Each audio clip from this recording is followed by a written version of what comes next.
Hey, Mary Ellen. So, I think we got a good game plan here.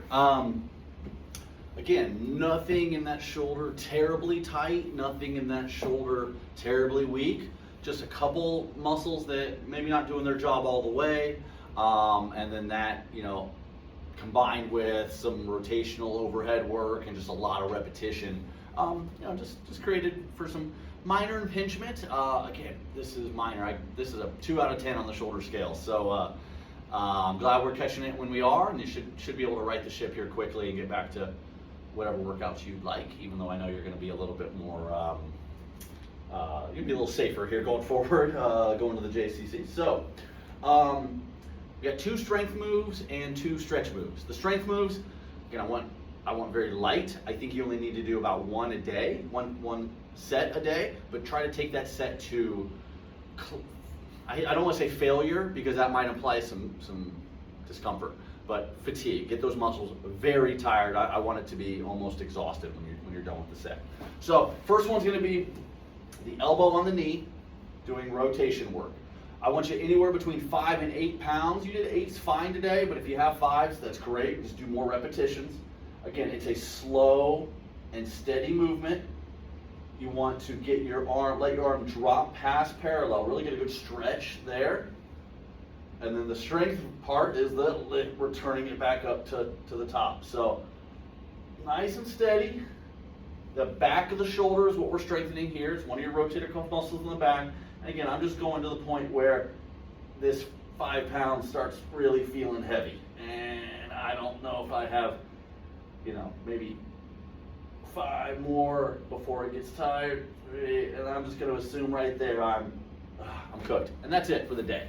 Maybe, a few days from now, if this starts kicking butt and you can start doing more, maybe add in a second set, be my guest. But for right now, once a day should be enough. And you do that until the left arm and the right arm are equal strength. So every so often, do a round on the right arm just to kind of compare. Oh yeah, that right one's still stronger quite a bit. But it's hard to do bilateral exercises when one side's 20% weaker than the other side. So you're doing that until you catch up. The second one we're doing is, again, 5 to 8 pounds. It's not a front raise, and it's not a complete side raise. You were very pinchy with that one. It's more that 45-degree angle. So 45-degree raises. Make sure you're leading. You want you're leading with your thumb side. All right. If you are down like this, you're gonna feel pinchy. So open that guy up, rotate him outward, and you're going just like this. Again, to fatigue. So I don't know if that's going to be 10 reps or 15 reps or 25 reps, but when that arm is getting tough to complete that rep, be done. All right. And again, you're doing that until it's even with the other side. So I love both of those for you. Left arm only, like I say, until you start catching up, then you can start doing a little bit more on the right to kind of compare. Then we have 2 stretches. The stretches, I don't want to put time frames on. You can do these anywhere, everywhere, do it all day long. Stretching, there should be you shouldn't need that recovery period like you do with strength workouts. So the first one we did was, we're trying to dissociate your upper trap from your rotator cuff. Right now, whenever you use your shoulder, especially when it's fatigued and tired and achy right now, your trap tends to take over. So you go to lift something and it's all coming from here. We want to dissociate the two so that trap doesn't cause more impingement down the road.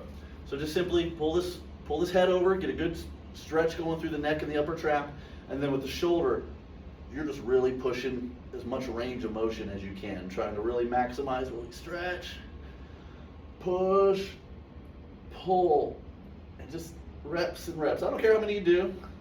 Heck, even doing 10 seconds of this is better than 0. So just knock that out, really trying to, especially this one's where you felt tight, really try to maximize that and get some range.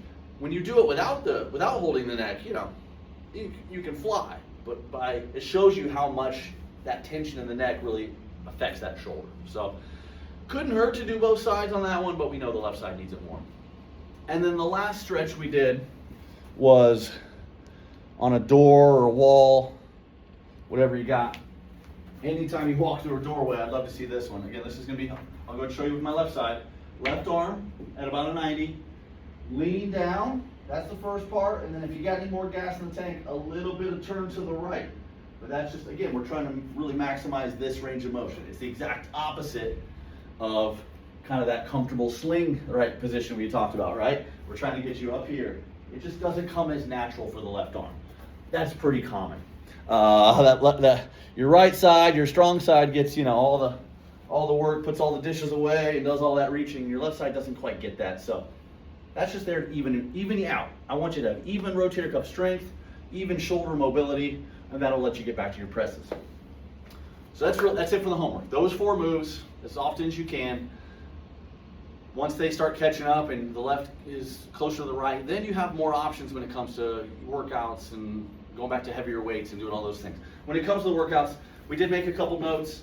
I definitely want you to do, you know, rows and lat pulls and all that work that you hadn't really been doing on your back. Let's go ahead and bump those up to the forefront. And again, watch the grip.